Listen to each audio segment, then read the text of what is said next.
Les doy la bienvenida al canal Análisis Tranquilo. Con ustedes, Boris Tissenhausen, 4 de enero. Hoy tendremos un episodio muy intenso. Entonces, en este episodio, ¿por qué Estados Unidos tomó Caracas en 3 horas mientras que Putin no puede tomar Kiev ya por cuarto año? Teorías de conspiración. ¿Quién desactivó el sistema de defensa antiaérea de Venezuela y abrió la puerta a las fuerzas especiales estadounidenses? Trump envió una señal de amenaza a Putin y Kim Jong-un. El búnker ya no es garantía de salvación. Lukashenko hizo un verdadero escándalo, teme a los helicópteros provenientes de Polonia, y el petróleo venezolano sale al mercado para enviar a la economía rusa y al presupuesto militar a un profundo knockout.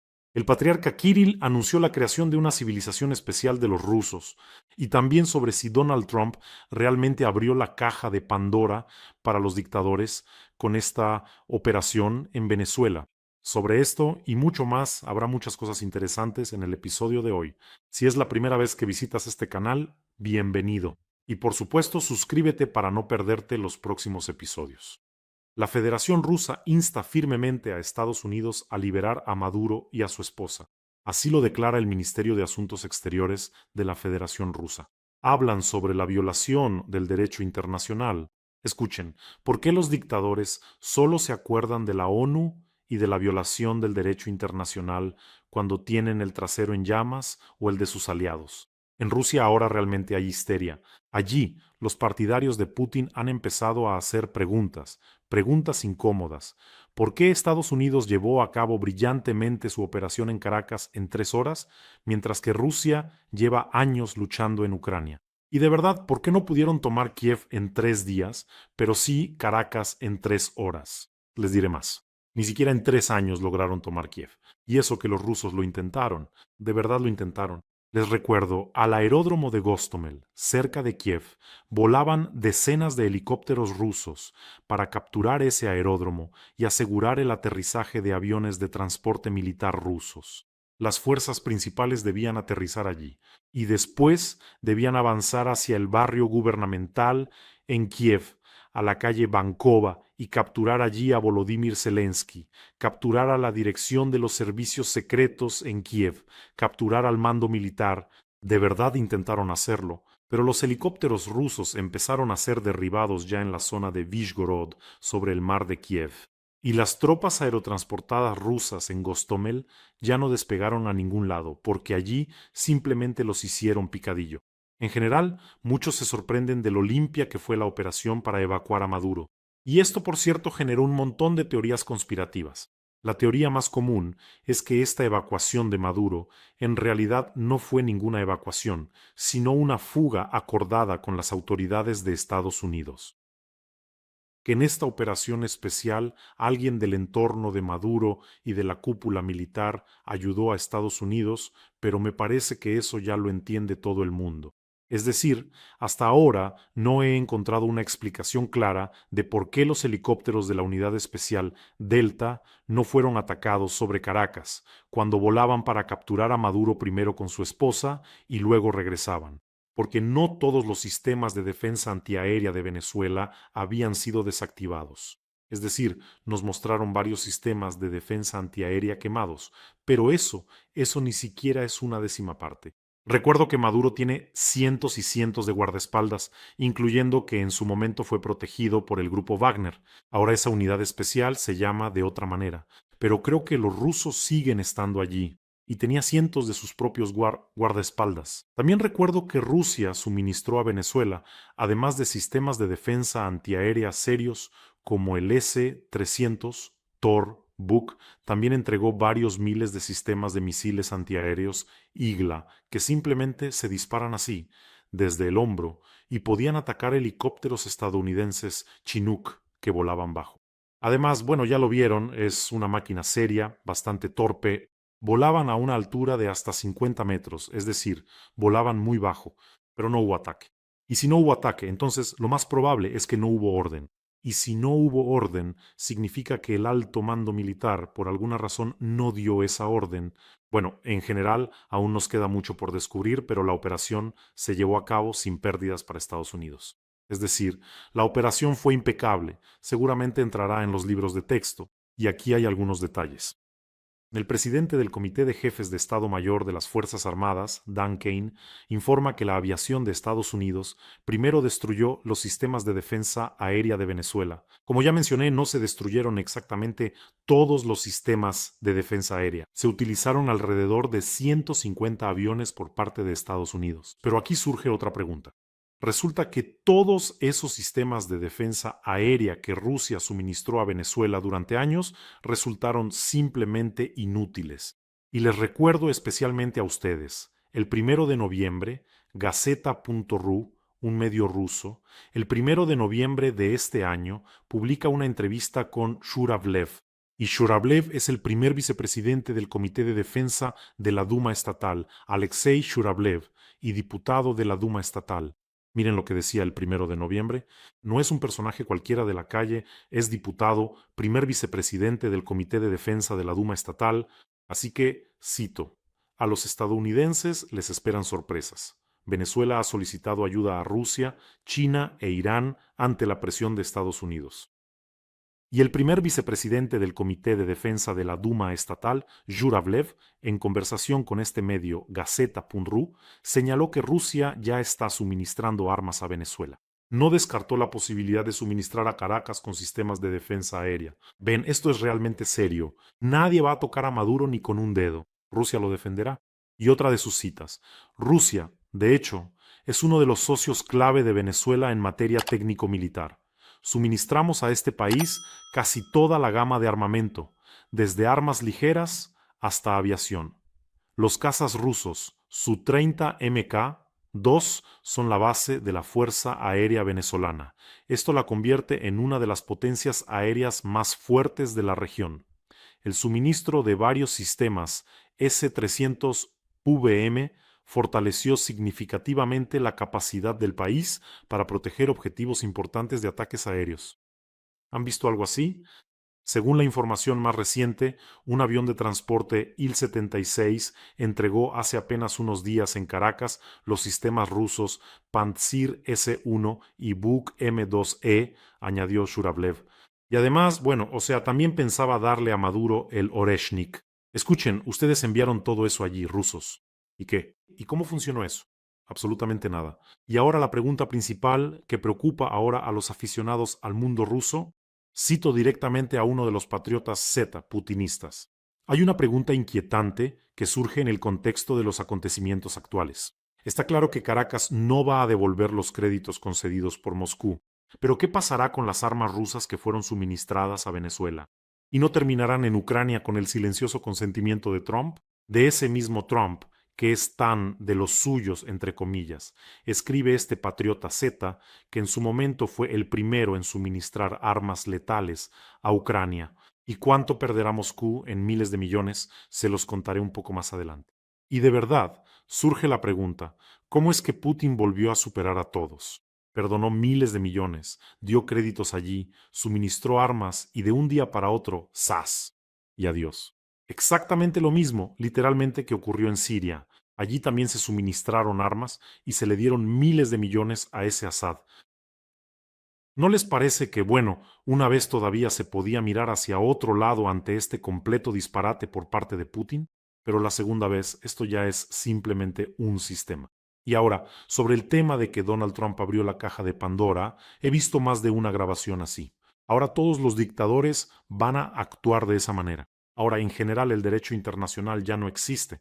¿Acaso para ellos existía antes? ¿Acaso antes pedían permiso o decían, pues Trump lo hizo, ahora nosotros también podemos? ¿Acaso Putin le pidió permiso a alguien cuando atacó a Ucrania? ¿Quién lo detuvo?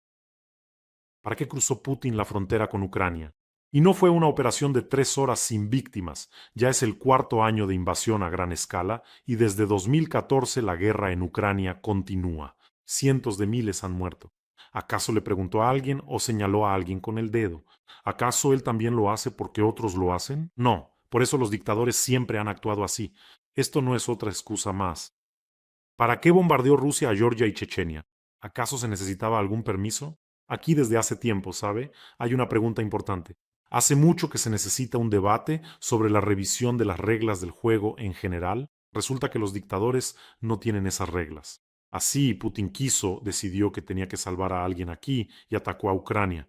Y el mundo civilizado sí tiene esas reglas y un sinfín de límites restrictivos. El derecho internacional en general. ¿Qué más hay? ¿La ONU? Por cierto, eso es lo que los dictadores siempre usan como excusa cuando les conviene. Es decir, la ventaja de los dictadores es que actúan sin reglas, y el mundo civilizado está lleno de restricciones. Por eso probablemente se llama mundo civilizado. No estoy llamando al caos ni a la abolición del derecho internacional. Solo digo que el bien ya hace tiempo debería tener puños. Y surge una pregunta a la que probablemente me gustaría que también respondieran en los comentarios. Veamos hasta qué punto difieren las opiniones. Imaginen que existe la posibilidad de capturar a Putin de la misma manera, por la noche, y llevarlo directamente a juicio en La Haya. Sí, tal vez habría que violar algunas normas del derecho internacional. Algunos jefes de Estado tienen inmunidad y así sucesivamente. Pero ha surgido esa posibilidad, violar las normas del derecho internacional y salvar cientos de miles de vidas, y prevenir con seguridad varias guerras más que esta medusa botoxada podría aún desatar. Y sin duda lo hará. ¿Cuál sería la decisión correcta? Escriban su opinión en los comentarios. Yo sé exactamente cómo responderán los ucranianos. Pero me gustaría escuchar también la opinión de quienes no viven en Ucrania, porque sé que me ven en muchos países del mundo. Me interesa saber cómo influirá la geografía en la respuesta a esta pregunta. Lo digo de inmediato. Para mí, probablemente como para la inmensa mayoría de los ucranianos, la respuesta es obvia. Aplastar a la polilla de naftalina con dicloro. Si eso salva al menos una vida más. Eso estaría más que justificado. Bueno, ¿y ustedes qué piensan? Escriban su respuesta en los comentarios. Donald Trump, en una rueda de prensa, respondió a algunas preguntas y dejó las cosas claras. Y aquí, brevemente, algunos de los principales anuncios. ¿Qué va a pasar ahora en Venezuela y hasta dónde están dispuestos a llegar los Estados Unidos si de repente algo sale mal? Las palabras de apertura fueron: hoy Estados Unidos ha tomado medidas destinadas a proteger al pueblo de Venezuela, restaurar la democracia y poner fin a la dictadura que ha destruido este país. El régimen de Nicolás Maduro ha caído. Fue un régimen cruel y corrupto que llevó al país más rico de América Latina a la pobreza. Escuchen, si quitamos de América Latina un régimen cruel y corrupto que llevó al país más rico a la pobreza. ¿Y qué hay de Kim Jong-un entonces? Él también encaja en esa descripción. ¿Y Putin? También encaja. Bueno, y Trump, por supuesto, dijo lo siguiente: lo que le pasó a Maduro le puede pasar a cualquiera. Ningún dictador en el mundo puede sentirse seguro. ¿A quién, me pregunto, le está lanzando esas indirectas? ¿Ustedes qué piensan? Quizás, por cierto, también al Ayatollah Khomeini, Irán, donde ahora la revolución está cobrando fuerza, o tal vez a Lukashenko. A Lukashenko, de hecho, le dio un ataque de histeria. Él entiende perfectamente que desde Polonia los helicópteros pueden llegarle en un abrir y cerrar de ojos. Allí el tiempo se contará en minutos, no en horas. Por eso, claro, armó una histeria. Además, tiene vínculos comerciales con Maduro, sobre los cuales Lukashenko preferiría que Maduro no hablara bajo investigación. Estoy hablando ahora también del tráfico ilegal de sustancias prohibidas. Y Putin tiene el mismo problema, porque entendemos que en los regímenes dictatoriales el tráfico de sustancias narcóticas está supervisado al más alto nivel, incluidas las agencias de inteligencia, así que el KGB bielorruso y el FSB ruso están sentados ahora pensando qué dirá Maduro cuando preste declaración. Ah, y además los opositores bielorrusos echaron más leña al fuego al declarar que tienen los planos de todas las residencias de Lukashenko. Esto es en el contexto de que Donald Trump declaró que las fuerzas especiales Delta construyeron una réplica exacta de la casa de Maduro y se entrenaron para capturar dictadores. Es decir, le dijeron a Lukashenko: nosotros también tenemos los planos de tus casas, así que siéntate y ten miedo, escóndete en el trigo. Si es necesario, declaró Donald Trump, estamos listos para tomar medidas adicionales.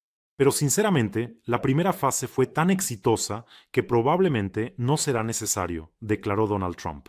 Y yo tengo mis dudas al respecto de que no vaya a ser necesario.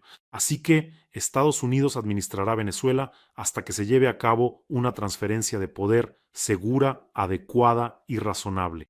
No permitiremos que otros actores interfieran en este proceso, añadió Donald Trump.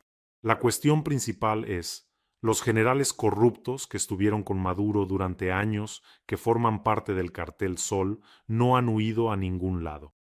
Y por lo que entiendo, los propios carteles siguen en su lugar. Los agentes de seguridad que controlaban el contrabando de oro en Venezuela, así como el petróleo bajo sanciones, también siguen allí. ¿Y dónde está la garantía de que, en lugar de Maduro, no aparecerá ahora un Maduro 2.0 y dirá, bien, eliminen a todos los que abrieron las puertas a las fuerzas especiales estadounidenses? Pongan los sistemas de defensa antiaérea en máxima alerta. ¿Dónde está esa garantía? No creo que Donald Trump se atreva a lanzar una operación terrestre. Es decir, creo que se imaginan lo que es Caracas y lo que significan los combates callejeros en Caracas. Eso implicaría simplemente una cantidad colosal de víctimas, tanto entre la población civil como entre los militares estadounidenses. Ahora, sobre lo que sucederá en un futuro próximo, sobre lo que podría pasar con Venezuela. Y ahora pasaremos también a por qué para Ucrania este desarrollo de los acontecimientos es una gran ventaja. Donald Trump declaró que haremos que el pueblo de Venezuela sea rico, independiente y seguro. Bueno, es una buena declaración, pero nosotros entendemos y conocemos muchos ejemplos donde se extrae petróleo, incluidas empresas estadounidenses, pero la población no recibe nada. Es decir, en cuanto a que todo esto es para hacer rico al pueblo de Venezuela, bueno, seamos sinceros, no nacimos ayer, sí lo entiendo, negocios, recuperar lo suyo, detener el narcotráfico, todo eso es importante, pero definitivamente no es la prosperidad del pueblo venezolano lo que está en primer lugar. No tememos desplegar fuerzas en tierra si es necesario para garantizar el orden, dice Donald Trump. No es del todo sincero. Justo de eso estaba hablando ahora. Y algunos países ya han expresado su preocupación. Seré claro, dice Donald Trump, realmente actuamos en interés del pueblo venezolano. Rusia, Irán, China, ellos tuvieron la oportunidad de ayudar a Venezuela, pero no lo hicieron. Bueno, aquí ya empiezan a lanzar indirectas hacia el eje del mal, y a Rusia nadie la ha olvidado. Por cierto, Trump declaró que no le tiene miedo a Putin, y en general, últimamente la actitud de Trump hacia Putin es, por decirlo suavemente, poco amistosa. Creo que esta demostración pública le enfriará un poco la cabeza calva. Si no es así, tal vez Trump tenga otras herramientas. Maduro responderá ante la justicia estadounidense. La época en la que los dictadores saqueaban sus países y quedaban impunes está llegando a su fin. No, no está llegando a su fin. Sabemos de al menos algunos más, incluido un dictador calvo que saquea su país, ha desatado una guerra y sigue impune. Así que la época no termina. Maduro gobernó Venezuela durante 13 años. Su régimen cayó en 8 horas. Es decir, me parece que esto es simplemente algún tipo de récord. La dinastía Assad gobernó Siria durante más de 50 años y el régimen de Assad cayó en 12 días. O sea, Putin no salvó a sus aliados y, en mi opinión, ni siquiera lo intentó. Así que todos esos miles de millones que se gastaron, olvídate de ellos. Putin de una vez por todas se fue por el desagüe, los créditos, las armas y todo lo demás, también olvídate de eso. Pero eso no es lo más doloroso para Putin. Lo más humillante para el anciano del Kremlin es la rápida pérdida de influencia en las regiones y el colapso del lema "no abandono a los míos", y lo más importante, la derrota ante su principal enemigo, Estados Unidos. Puedes hablar todo lo que quieras en la televisión rusa sobre lo genial que es Donald Trump, pero Estados Unidos sigue siendo un enemigo existencial para Rusia. Sí, Rusia ha salido de la órbita de las superpotencias. Ahora ahí están China y Estados Unidos, pero aún así, toda esa propaganda ideológicamente impregnada se sostenía en la existencia de un enemigo externo, ese maldito Occidente. Y se irá Donald Trump, que puede ser mejor que Biden según la opinión de Putin, los rusos y la propaganda, pero llegará alguien más, y Estados Unidos siempre será el enemigo. Así que esto es un fracaso, es una derrota, otra derrota más de Putin. Y también lo que es importante para nosotros, ¿por qué esto puede ser una gran ventaja para Ucrania? ¿Podrá el petróleo venezolano desplazar al ruso del mercado y privar finalmente a Putin, o al menos reducir significativamente el presupuesto de Putin para la guerra? Esa es simplemente una excelente pregunta. Vamos a intentar entenderlo. Donald Trump tiene razón en esto. Venezuela era un país muy rico antes de la llegada de socialistas radicales como Hugo Chávez, quien posteriormente llevó al poder a Maduro. Y esto no es una exageración. Revisé las estadísticas. Desde los años 50 hasta los 70, Venezuela era, ya saben, como la Arabia Saudita de América Latina. Y en 1950, Venezuela ocupaba el cuarto lugar en el mundo en PIB per cápita. Eso era más alto que Alemania y Japón. Es decir, imagínense, el Concorde supersónico volaba de París a Caracas. El bolívar, la moneda de Venezuela, era una de las más estables del mundo. Pero en un día sombrío para el pueblo venezolano, llega al poder el socialista Chávez y simplemente destruye la industria petrolera de Venezuela. Entonces, ¿qué hicieron Chávez y Maduro? Antes de Chávez, la empresa estatal petrolera era gestionada por tecnócratas, es decir, era una de las empresas más eficientes probablemente del mundo. Llega Chávez y dice expropiación, quitarle todo a las empresas extranjeras, nacionalizar, quitarles el equipo a las empresas estadounidenses, expulsarlas del país. Y en los años 2002 y 2003, después de la huelga de los petroleros, despide a 18,000 ingenieros y gerentes altamente calificados y los reemplaza por personas leales al régimen, como el conductor de autobús Maduro. El resultado, la infraestructura simplemente cae en decadencia. Nadie sabía cómo gestionar correctamente. Llevaron al país a tal punto que Venezuela, sentada sobre enormes reservas de petróleo, empezó a importar gasolina de Irán. Por eso, cuando Trump dice que el pueblo de Venezuela se volverá rico, no es así, pero si se hacen las cosas bien, sin duda la vida mejorará.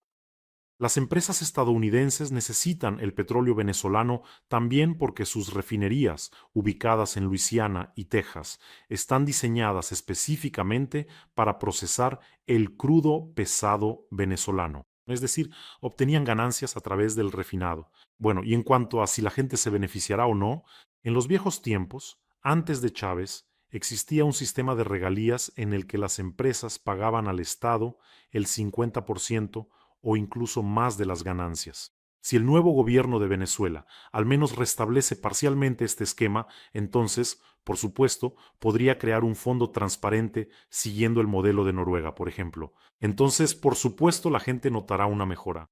Incluso simplemente volverán la luz, el agua, los medicamentos, los alimentos, todo eso que ahora le falta mucho a Venezuela.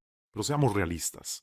Si no se erradica la corrupción, el dinero terminará en los bolsillos de los nuevos funcionarios y de las corporaciones estadounidenses. Bueno, así es el negocio.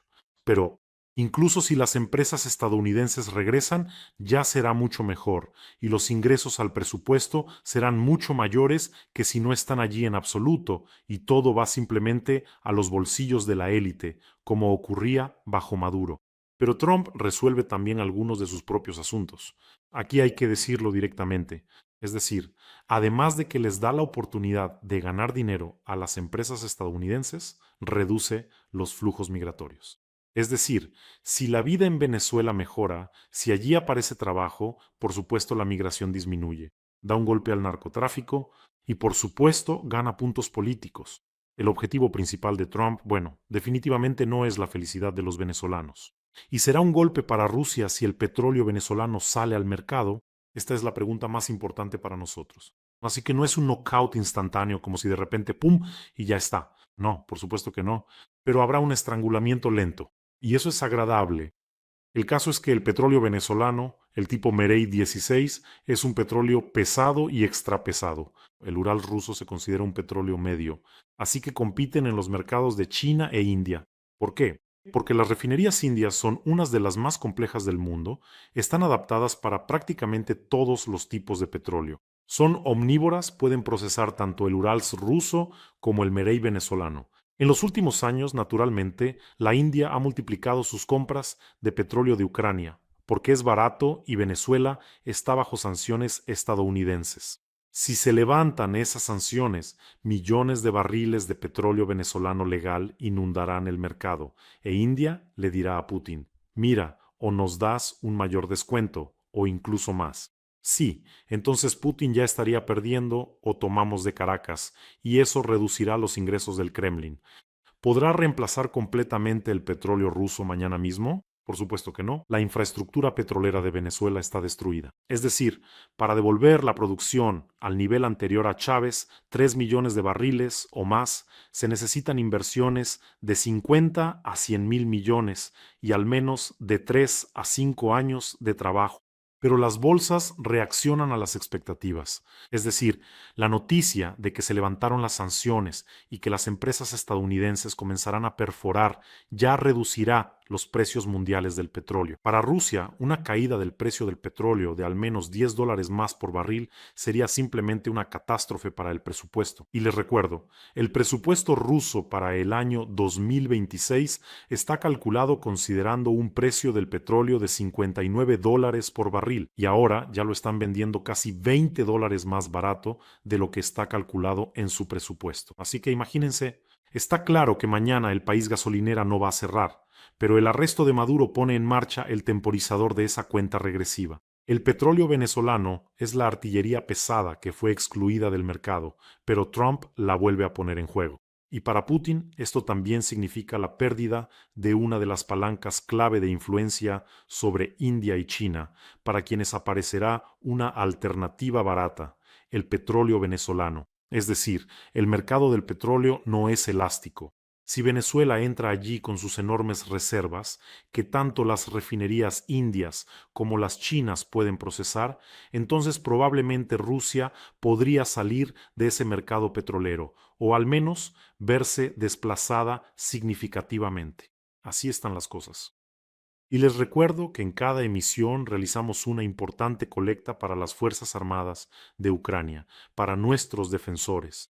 Y en este episodio continuamos la colecta para la 101ª Brigada que está defendiendo la dirección de Donetsk. Estamos recaudando fondos para 2 hexacópteros Vampir. Son drones enormes, realmente enormes, que causan muchísimos problemas a los rusos. Es decir, el hexacóptero Vampir, también lo llaman Baba Yaga. ¿Por qué Baba Yaga? Porque por la noche, cuando los rusos oyen el zumbido de este enorme dron, simplemente se asustan y se esconden como cucarachas. Pero no todos logran esconderse. El vampir, por lo general, por la noche les causa muchos problemas a los rusos. Y por supuesto, los rusos no están nada contentos con eso. Por eso, los vampir son la artillería pesada del cielo en manos de los más altos profesionales de la 101ª Brigada. Es simplemente un arma aterradora para los rusos. Y nosotros hemos abierto una colecta para 2 hexacópteros. Por cierto, los combatientes de la 101ª Brigada grabaron un mensaje para ustedes. Por favor, escúchenlo. Ми, бійці 101-ї окремої бригади охорони Генерального штабу, звертаємось до Бориса Тізенгаузена та його аудиторії. Воїни нашої бригади щодня виконують складні бойові завдання на Донецькому та Харківському напрямку. Просимо вашої підтримки у зборі на дрони «Вампір», антени та батареї для наших бойових підрозділів на лінії бойового зіткнення, що дозволить з вашою допомогою продовжити нищити ворога. Слава Україні!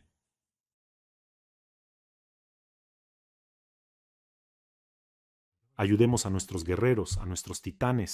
Ahora mismo su ayuda les es muy necesaria.